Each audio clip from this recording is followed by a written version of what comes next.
23ஆம் நாள் நான் சுற்றுப்பயணத்தில் ஈடுபட்டிருக்கின்றேன். கன்னியாகுமரியிலே இருந்த எழுச்சியை பார்த்தேன். கன்னியாகுமரியை பார்த்து தென் தமிழ்நாட்டிலே இருக்கின்ற எழுச்சி நிச்சயமாக அங்கே பாரதிய ஜனதா கட்சி வெற்றி பெறும் என்ற நம்பிக்கையிலே, அடுத்து மேற்கு பகுதியான கோவையிலே இருந்த எழுச்சியை பார்த்தேன். அதுவும் மிகவும் அற்புதமாக இருந்தது.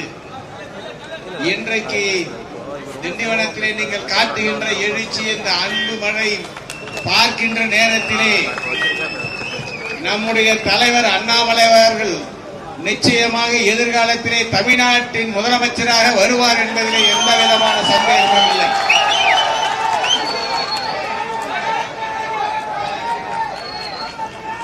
நான் இந்த தமிழ்நாட்டிலே பல தலைவர்களை சந்தித்திருக்கின்றேன்.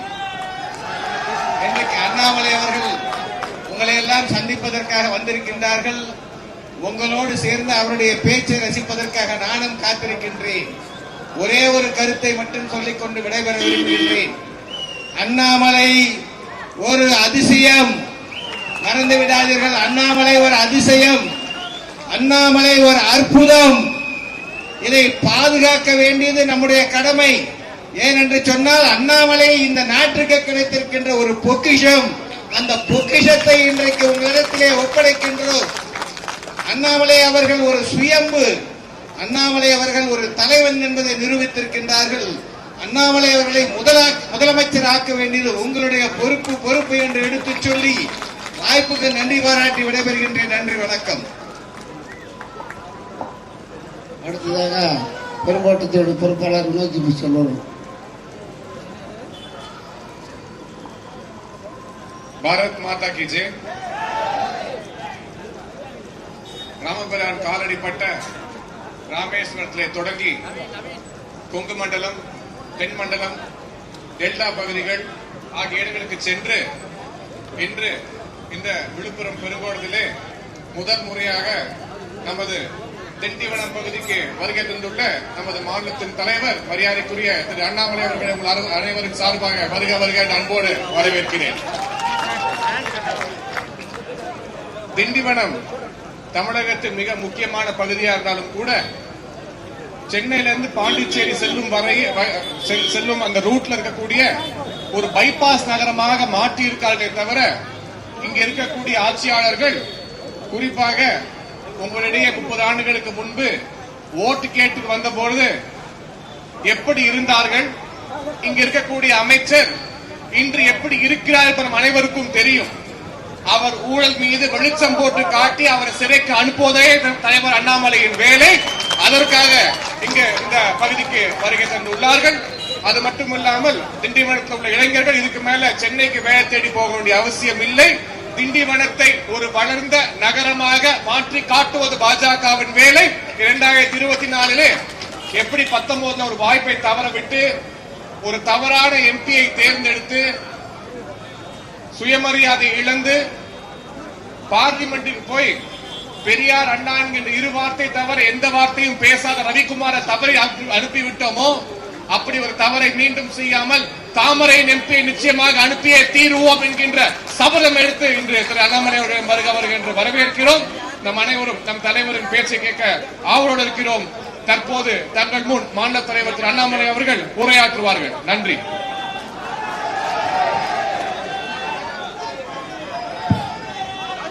அன்பார்ந்த பெரியவர்களே, தாய்மார்களே, அற்புதமான திண்டிவனம் மண்ணிற்கு வந்திருக்கின்றோம்.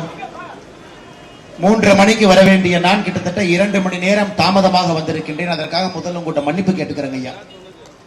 நம்முடைய பாதுகாப்புத்துறை அமைச்சர் திரு ராஜ்நாத் சிங் அவர்கள் இன்று சென்னைக்கு வந்திருந்தாங்க. அவருடைய நிகழ்ச்சிகள்லாம் முடித்துவிட்டு அவர் டெல்லிக்கு வழியனுப்பிய பிறகு அங்கிருந்து கிளம்பிங்க வரணுங்க. அதற்கு ஒரு 2 மணி நேரம் தாமதமாகி விட்டது. அதையெல்லாம் பொருட்படுத்தாம இந்த மண்ணினுடைய மைந்தர்கள் மாற்றம் ஒன்றை மட்டுமே இலக்காக வைத்துக் கொண்டு 2024 பாராளுமன்ற தேர்தலில் பாரத பிரதமர் நரேந்திர மோடி அவர்கள் 3வது முறையாக ஆட்சிக்கு வந்தால் நிச்சயமாக விழுப்புரத்திலே மாற்றம் நடக்கும், நிச்சயமாக திண்டிவனத்திலே மாற்றம் நடக்கும் என்கின்ற நம்பிக்கையோடு காத்துக் கொண்டிருக்கின்றனர். அப்படிப்பட்ட உங்களுக்கு எல்லாம் இந்த நேரத்தில் பாரதிய ஜனதா கட்சியின் சார்பாக வணக்கங்களை தெரிவித்து நம்முடைய தொண்டர்கள் மிக கடுமையாக இந்த பகுதியில் உழைத்துக் கொண்டிருக்கின்றார்கள். தமிழகத்தில் எத்தனையோ பகுதிகள் வளர்ச்சி பாதையில் இருந்தாலும் கூட வளர்ச்சினா என்னன்னே தெரியாம இன்னைக்கு திண்டிவனமும் விழுப்புரமும் இருக்குங்க ஐயா. அதனால்தான் இங்க இருக்கக்கூடிய இளைஞர்கள் வேலைக்காக பாண்டிச்சேரிக்கு போறாங்க, சென்னைக்கு வர்றாங்க, வேற வேற ஊருக்கு போறாங்க. ஆனா இங்க அவங்களுக்கு வேலை இல்லை. அதையெல்லாம் பாரதிய ஜனதா கட்சி மாற்றாதா என்கின்ற ஒரு ஏக்கத்தோடு நம்பிக்கையோடு இந்த யாத்திரைக்கு வந்திருக்கின்றீர்கள். நிச்சயமாக நாங்கள் அதை மாற்றி காட்டுவோம். அதற்கு முன்பு தமிழகத்தில் ஏன் அரசியல் மாற்றம் தேவை என்பதையும் கூட இந்த யாத்திரையில ஒரு இடத்திலையும் பேசிக்கிட்டே வர்றோம் ஐயா. தமிழகத்தில் ஜூலை 28ஆம் தேதி ராமேஸ்வரத்தில் என் மண் என் மக்கள் யாத்திரை ஆரம்பித்தோம். இந்தியாவுடைய உள்துறை அமைச்சர் இரும்பு மனிதர் அமித்ஷா அவர்கள் இந்த யாத்திரையை துவங்கி வச்சாங்க. உங்களுடைய தொகுதிக்கு கிட்டத்தட்ட 4 மாதங்கள் கழித்து 120 தொகுதிகளை தாண்டி 121வது தொகுதியாக இன்னைக்கு திண்டிவனத்துக்கு வந்திருக்கு. தென் தமிழகம் முழுவதும் கடந்துவிட்டு, கொங்கு பகுதியை கடந்துவிட்டு, மத்திய தமிழகத்தை கடந்துவிட்டு இன்னைக்கு நம்முடைய விழுப்புரம் மாவட்டத்தில் இருக்கக்கூடிய திண்டிவனத்தில் நின்று கொண்டிருக்கின்றோம். ஒரே ஒரு விஷயத்தை மட்டும் சத்தியமாக ஆணித்தரமாக என்னால் உங்களுக்கு சொல்ல முடியுங்க ஐயா. தமிழகத்தில் எல்லா இடத்திலும் கூட மாற்றம் என்கின்ற வார்த்தைக்காக மக்கள் ஏங்கிக் கொண்டிருக்கின்றார்கள். 70 ஆண்டு கால இந்த அரசியலை ஒழித்து கட்ட வேண்டும் என்று கங்கணம் கட்டிக் கொண்டிருக்கின்றார். இந்த ஊழல்வாதிகளை அடியோடு வீட்டிற்கு துரத்த வேண்டும் என்கின்ற முடிவில் இருக்கின்றார். அது எல்லா தொகுதிகளும் கூட வெளிப்படையாக தெரிகிறது. அதுவும் குறிப்பாக விழுப்புரம் இங்கே வரும் பொழுது இன்னும் அது வெட்ட வெளிச்சமாக தெரிகிறது. அப்படிப்பட்ட அரசியல் மாற்றம் வேண்டும் என்கின்ற பெரும் நம்பிக்கையோடு நீங்கள் காத்துக் கொண்டிருக்கின்றீர்கள். உங்களுடைய ஊர் சாதாரண ஊர் இல்லைங்கய்யா. சங்க காலத்திலிருந்து இருக்கக்கூடிய ஒரு ஊர் நம்முடைய திண்டிவனம். அப்ப இதை ஒய்மா நாடு என்று சொல்வார்கள். சங்ககால இலக்கியத்தில் அந்த ஊரினுடைய பெயர் ஒய்மா நாடு. அப்படிப்பட்ட புகழ்பெற்ற ஒரு ஊரினுடைய மைந்தர்களாக நீங்கள் நின்று கொண்டிருக்கின்றீர்கள். அப்படிப்பட்ட ஊரினுடைய தாய்மார்களாக சகோதரிகளாக நின்று கொண்டிருக்கின்றீர்கள். அந்த ஒய்மா நாட்டினுடைய சங்ககால மன்னன் நல்லிய கோடன் என்கின்ற மன்னனுக்காக எழுதப்பட்டதுதான் சிறுபானாற்று படை.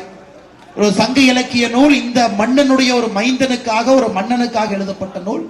அப்படிப்பட்ட ஏகப்பட்ட பெருமை இந்த மண்ணுக்கு இருக்குங்கய்யா. சங்க காலத்திலிருந்து தொடர்ச்சியாக இத்தனை ஆண்டு காலமாக மனிதர்கள் தொடர்ந்து இருக்கக்கூடிய தமிழகத்தில் இருக்கக்கூடிய சில ஊர்ல திண்டிவனமும் ஒண்ணுங்கய்யா. திண்டிவனத்துக்கு நமக்கு தெரியும், அந்த காலத்துல திந்திரிவனம் என்கின்ற பெயரும் இருந்துச்சுங்கய்யா. காரணம், இங்க இருக்கக்கூடிய கோவில திந்திரனீஸ்வரர். திந்திரிவனம் என்கின்ற பெயர் திண்டிவனமாக மாறி பரந்தாக சோழன் இந்த கோவில் எல்லாம் கட்டி பாதுகாத்து, இந்த கோவில்ல மட்டுமே ராஜராஜ சோழனுடைய புகழை சொல்லக்கூடிய 21 கல்வெட்டுக்கள் இருக்கு. அப்படிப்பட்ட சரித்திர புகழ் வாய்ந்த ஒரு ஊர்ல இருக்கிறேன். அப்படிப்பட்ட சரித்திர புகழ் வாய்ந்த ஊர்ல மண்ணினுடைய மைந்தர்களாக, தாய்மார்களாக, சகோதரிகளாக இருக்கின்றீர்கள். ஆனா இன்னைக்கு 21ஆம் நூற்றாண்டுல 2023ல சங்க காலத்திலே பெருமையோடு இருந்த திண்டிவனத்திற்கு திராவிட மாடல் ஆட்சியில பெருமை இருக்குன்னு கேட்டீங்கன்னா பெருமை இல்லைங்க ஐயா. உண்மையை சொல்லணும்னா பெருமை இல்லை. இதே ஊருக்கார் ஐயா ஓமந்தூர் ராமசாமி ரெட்டியார் அவர் மெட்ராஸ் மாகாணத்தினுடைய முதலமைச்சராக இருந்தவர். எப்படிப்பட்ட சாதனை எல்லாம் ஒரு மனிதன், இந்த மண்ணிலே பிறந்த ஒரு மனிதன் செஞ்சிருக்காரு நான் சொல்றேங்க ஐயா. உங்களுக்கு தெரிந்திருக்கும். இருந்தும் கூட இந்த காலத்துல இளைஞர்களுக்கு ஞாபகப்படுத்த வேண்டியது இந்த யாத்திரையினுடைய ஒரு மிக முக்கிய கடமையாக வைத்திருக்கின்றோம். முதலமைச்சரான ஐயா ஓமந்தூரார் ஐயா தமிழகம் முழுவதுமே, மெட்ராஸ் மாகாணம் முழுவதுமே பூரண மதுவிலக்கை கொண்டு வந்தவர். அவர் மது குடிக்க கூடாதுன்னு கொண்டு வந்தவர் இந்த மன்னனுடைய மைந்தர். தமிழை ஆட்சி மொழியாக மெட்ராஸ் மாகாணத்துல கொண்டு வந்த பெருமை இந்த ஊருக்காரர் ஓமந்தூர் ராமசாமி ரெட்டியார் ஐயா அவர்களுக்கு. தமிழ் வளர்ச்சி கழகத்தை ஆரம்பிச்சாரு. திருக்குறளை கட்டாய பாடமாக்கினார். இதெல்லாம் பாருங்க எப்படிப்பட்ட பெருமை. இவங்கள திமுக என்கின்ற கட்சி தோன்றுவதற்கு முன்பு, திமுக ஆட்சிக்கு வருவதற்கு முன்பு இந்த மண்ணினுடைய மைந்தன் தமிழை ஆட்சி மொழியாக மெட்ராஸ் மாகாணத்தில் கொண்டு வந்து அதையெல்லாம் தாண்டி அற்புதமான தமிழ் கவிஞர்களை கௌரவிக்க வேண்டும் என்பதற்காக அரசவை கவிஞர் என்கின்ற ஒரு ஒரு இடத்தையும் கூட தமிழக அமைச்சர்களை கொண்டு வந்தார். அவர் எதற்காக வாழ்ந்தார்? நேர்மையான மனிதர். பூரண மதுவிலக்கு இருக்கிறோம். இன்னைக்கு திமுக ஆட்சிக்கு வந்த பிறகு என்ன இருக்குன்னு பாருங்க. இதே திண்டிவனம் பகுதியில, இதே ஊர்ல இந்த வருஷம் மே மாசம் 50 பேர் கள்ளச்சாராயம் அருந்தி அரசு மருத்துவமனையில் 50 பேர் இருந்தாங்க. துரதிருஷ்டவசமாக இந்த பகுதியை சார்ந்த மரக்காணத்துல 14 பேரும், செங்கல்பட்டுல 8 பேரும், 22 பேர் கள்ளச்சாராயத்தை அருந்தி உயிரிழந்தார். இதே மண்ணுல இதற்கு முன்பு வந்த முதலமைச்சர் மெட்ராஸ் மாகாணத்துல பூரண மதுவிலக்கு வேண்டும் என்று போராடி கொண்டு வந்தார். 1967 திமுக ஆட்சிக்கு வந்தது. அறிஞர் அண்ணா அவர்கள் பூரண மதுவிலக்கு வேண்டும் என்ற கொள்கையோடு இருந்தார். அதன் பிறகு வந்த கலைஞர் கருணாநிதி அவர்கள் பூரண மதுவிலக்கு வேண்டாம் என்று கையெழுத்து போட்டு சாராய கடைகளை ஆரம்பித்த பெருமை கலைஞர் கருணாநிதி அவர்களுக்கு சாரும். அதனுடைய விளைவு பாருங்க, 50 பேர் விசச்சாராயத்தை அருந்தி மருத்துவமனையில 22 பேர் உயிரிழப்பு. இதில் ரொம்ப ஆச்சரியமான விஷயம், ஆச்சரியங்கள்ல திமுக ஆட்சியில ஆச்சரியம் என்கின்ற வார்த்தைக்கு பேச்சே கிடையாது. யாரு கள்ளச்சாராயம் காய்ச்சல் பாத்தீங்கன்னா, இந்த திண்டிவனத்தினுடைய ஒரு அம்மா வார்டு கவுன்சிலர், அவருடைய கணவர் மருவூர் ராஜா தான் கள்ளச்சாராயம் காய்ச்சினது, இந்த ஊருக்காரரு. அவருடைய மனைவி வார்டு கவுன்சிலர் கள்ளச்சாராயம் காய்ச்சி. இதுல இன்னொரு ஆச்சரியம் என்னன்னாங்க ஐயா, ஒரு திமுக நிர்வாகி இந்த கள்ளச்சாராயம் காய்ச்சினது அவர் தான் ஊர் ஊரா கொடுக்கிறார். காவல்துறை தன்னை கைது செய்ய விடுமோ என்கின்ற அச்சத்துல யாரெல்லாம் கள்ளச்சாராயம் குடிச்சாங்களோ அவங்களோட குரூப்பா போய் அவர் ஒரு படுக்கையில படுத்துக்கிட்டார். திமுக அரசு விட்டு வைக்குமா? யாரு கள்ளச்சாராயத்தை வித்தாங்களோ அவர்களுக்கு 50,000 ரூபாய் நிவாரண தொகை. உங்களுடைய அரசு மருத்துவமனையில யாரு கள்ளச்சாராயத்தை வித்தாங்களோ காவல்துறை கைது செய்து விடுவார்கள் என்ற அரசு மருத்துவமனையில ஒரு பெட்டில் அவரும் போய் படுத்துக்கிட்டாரு. 50,000 ரூபாய் கொடுத்தார்கள் நிவாரண தொகையா. இங்க இருக்கக்கூடிய பாரதிய ஜனதா கட்சியினுடைய தலைவர் இவர்கள் எல்லாம் சண்டை போட்டு எப்படியா கள்ளச்சாராயம் காய்ச்சலுக்கு வெகுமதி கொடுப்பீங்கன்னு கேட்ட பிறகு மருத்துவமனையிலே கைது செய்த அவலத்தை இங்கே பார்த்தோம் ஐயா. இதுல ஆச்சரியம் பாருங்க, கள்ளச்சாராயம் அருந்தி யார் இறந்து போனாங்களோ 10 லட்சம் ரூபாய் அரசு அவர்களுக்கு தொகை கொடுத்தாங்க. 10 லட்சம் ரூபாய். 10 லட்சம் ரூபாய் தப்புன்னு சொல்லிங்க, இறந்துட்டாங்க, கணவன் இறந்துட்டாங்க, வீட்டுல யாரோ இறந்துட்டாங்க. கள்ளச்சாராயம் குடித்தது தவறு என்று சொல்வதை விட கள்ளச்சாராயத்தை அனுமதித்தது திமுக அரசு என்று சொல்ல வேண்டும். 10 லட்சம் ரூபாய். ஆனா இதே தமிழகத்துல சென்னையில வெள்ளம் வந்துச்சுங்க ஐயா.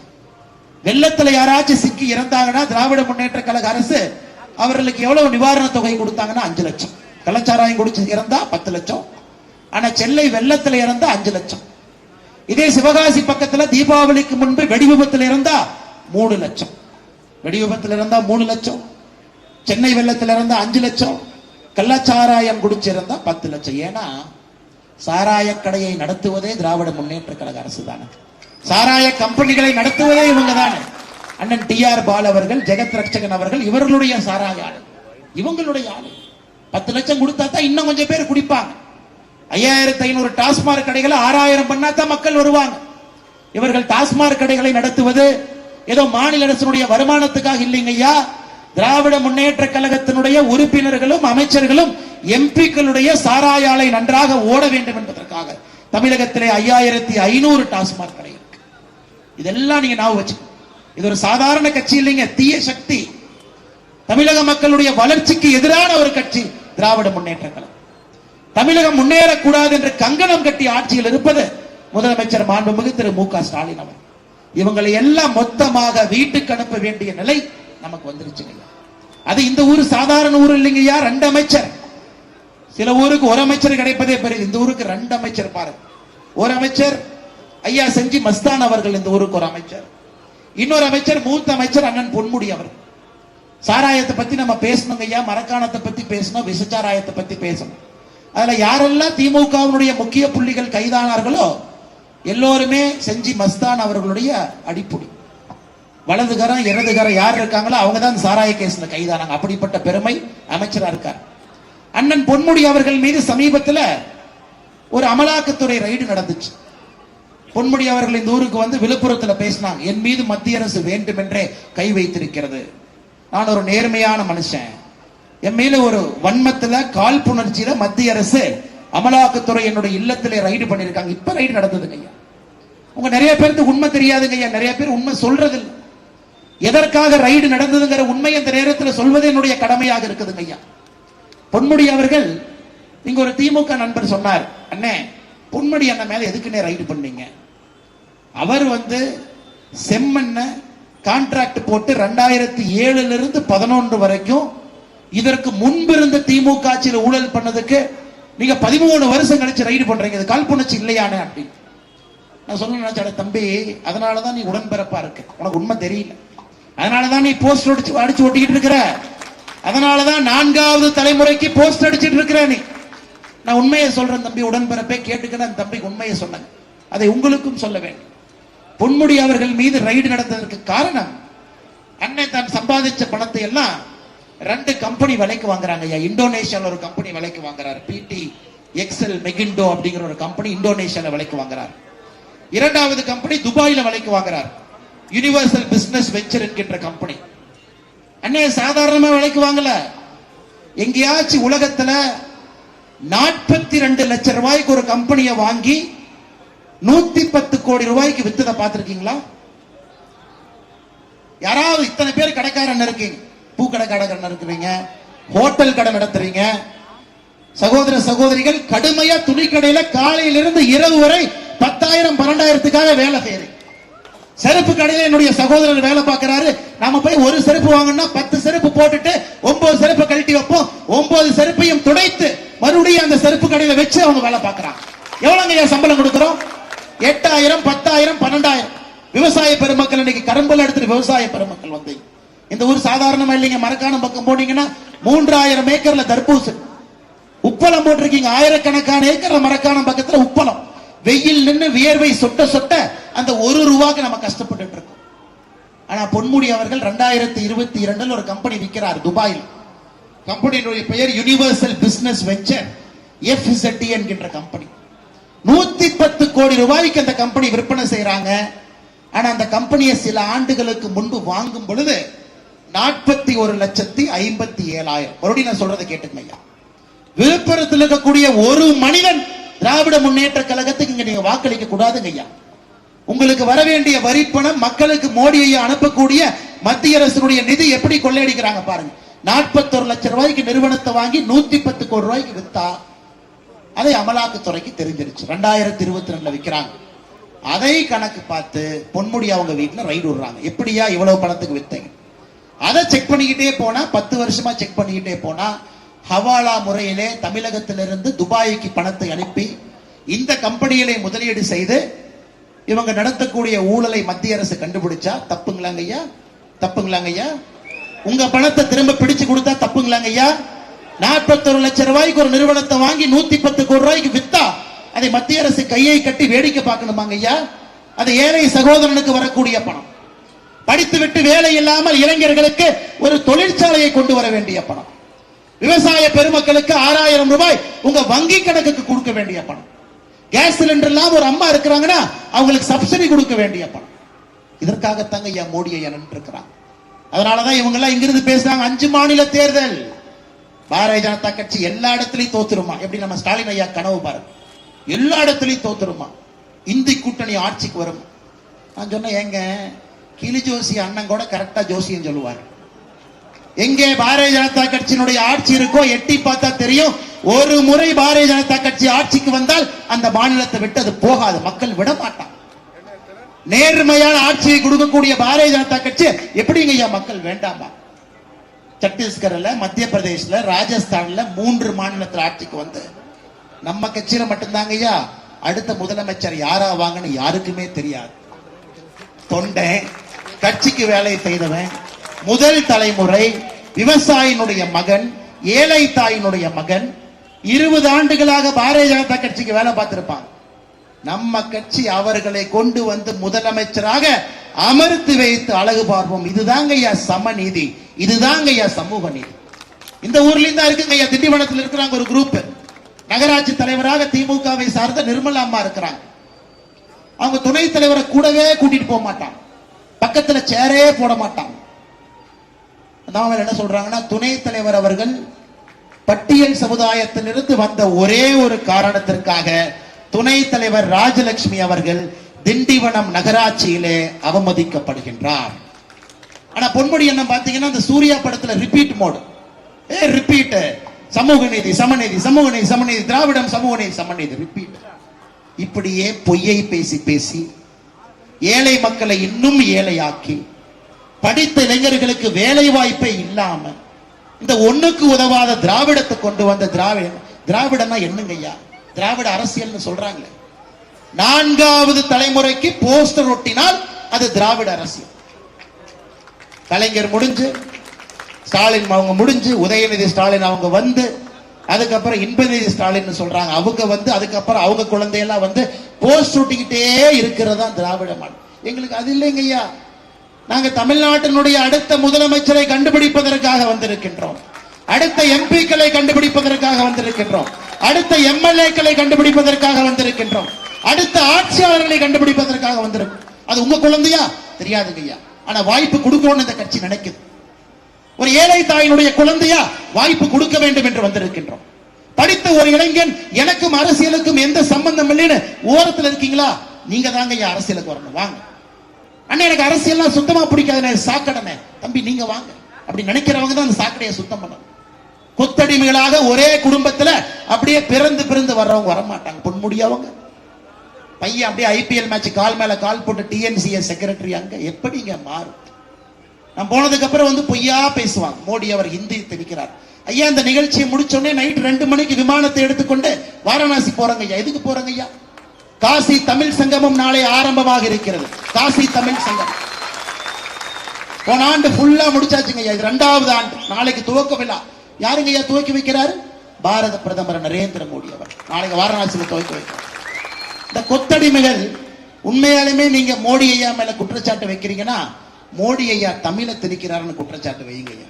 எங்க போனாலும் வாரணாசியில போய் தமிழ்காரங்களை கூப்பிட்டு மேடையை போட்டு நாளைக்கு மேடையில பாருங்க எல்லாம் நம்ம தமிழ்காரங்க உட்கார்ந்துருப்போம். யோகி ஆதித்யநாத் அவர்களும் மோடி அவர்களும் அதே மேடையில தமிழ்நாட்டில் இருக்கக்கூடிய நம்ம தலைவர்களோடு அமர்ந்து காசி தமிழ் சங்கத்தை எங்க துவக்கி வைக்கிறாங்க? உத்தரப்பிரதேசம்.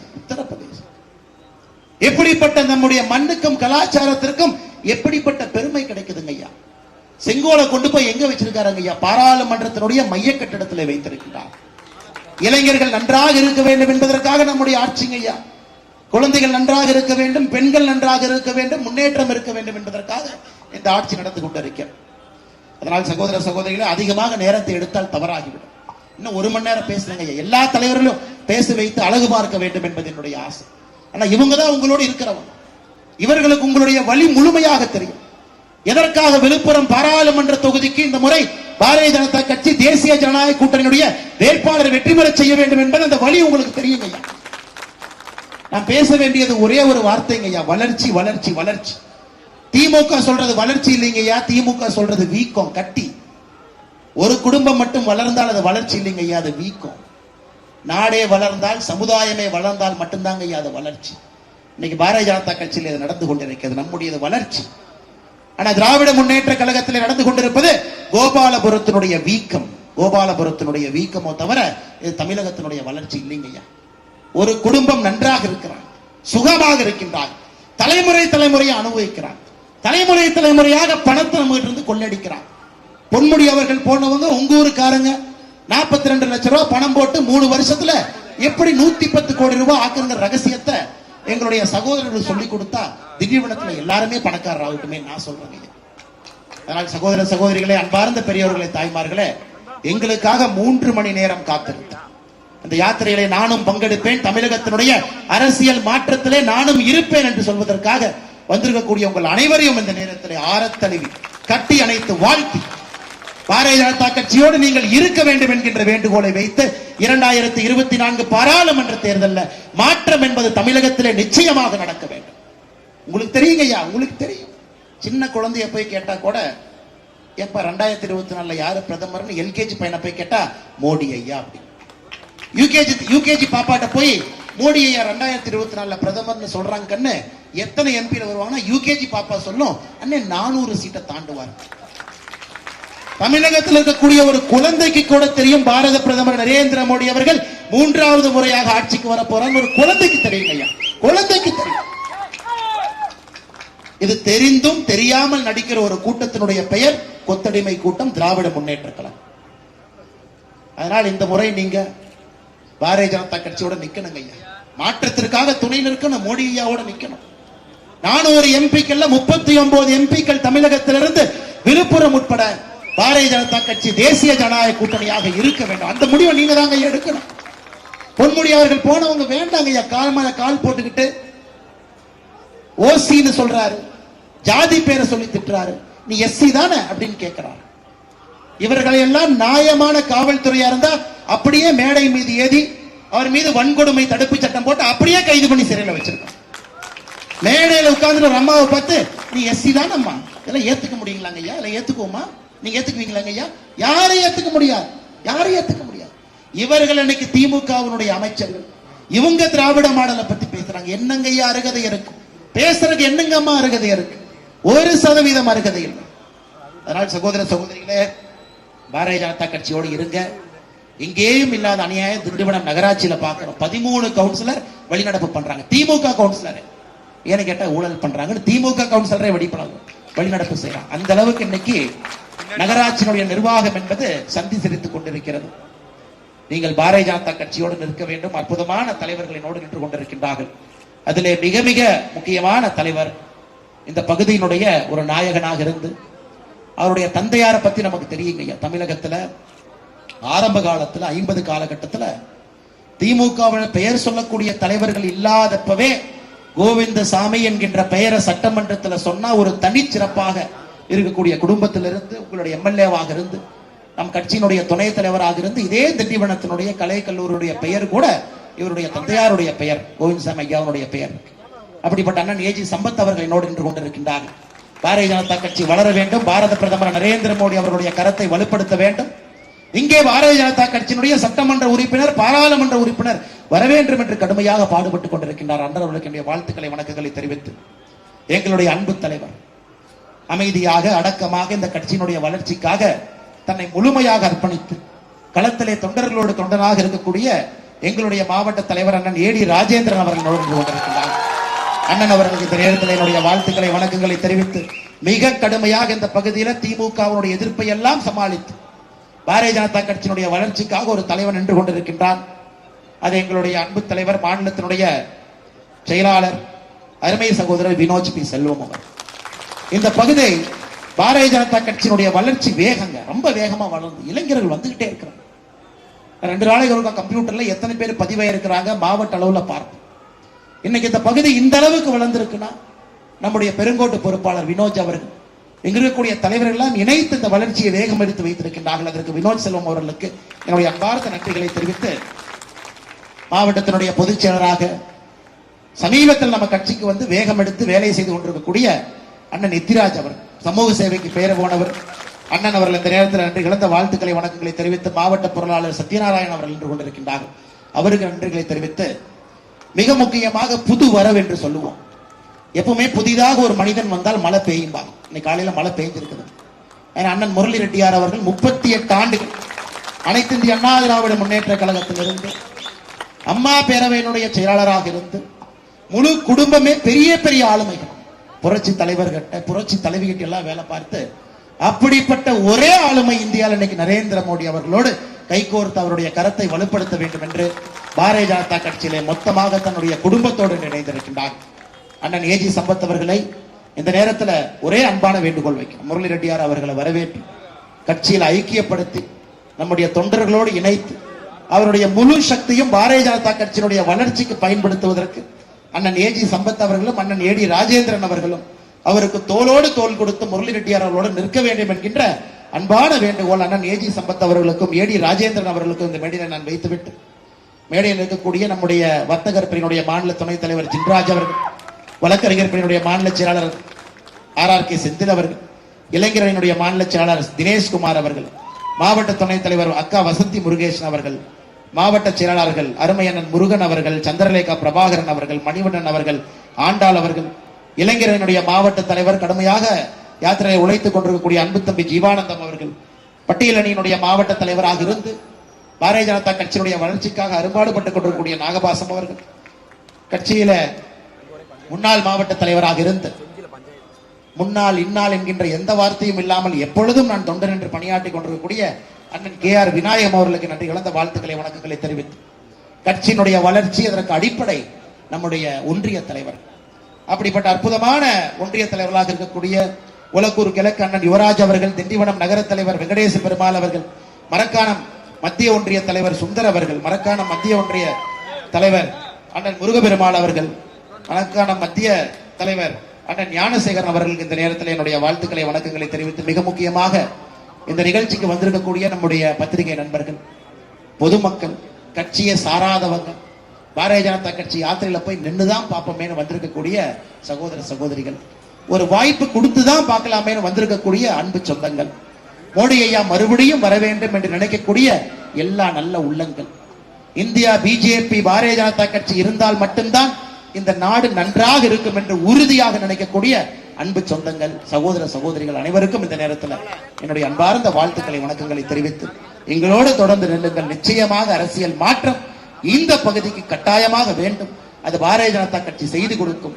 வருகின்ற 2024 பாராளுமன்ற தேர்தலில் விழுப்புரத்தினுடைய பாராளுமன்ற உறுப்பினர் பாரதிய ஜனதா கட்சி தேசிய ஜனநாயக கூட்டணியிலிருந்து வருவதற்கு நீங்கள் துணை இருக்க வேண்டும் என்கின்ற அன்பான வேண்டுகோளை வைத்து வாய்ப்பு கொடுத்த அந்த மாவட்டத்தினுடைய எல்லா தலைவர்களுக்கும் தொண்டர்களுக்கும் நன்றி தெரிவித்து என்னுடைய உரையை முடித்துக் கொள்கின்றேன். நன்றி, வணக்கம். பாரத் மாதா கி, பாரத அன்னையின் புகழ். மேலும் இது போன்ற செய்திகளை உடனுக்குடன் தெரிந்து கொள்ள விடியல் செய்திகள் யூடியூப் சேனலை சப்ஸ்கிரைப் செய்யவும்.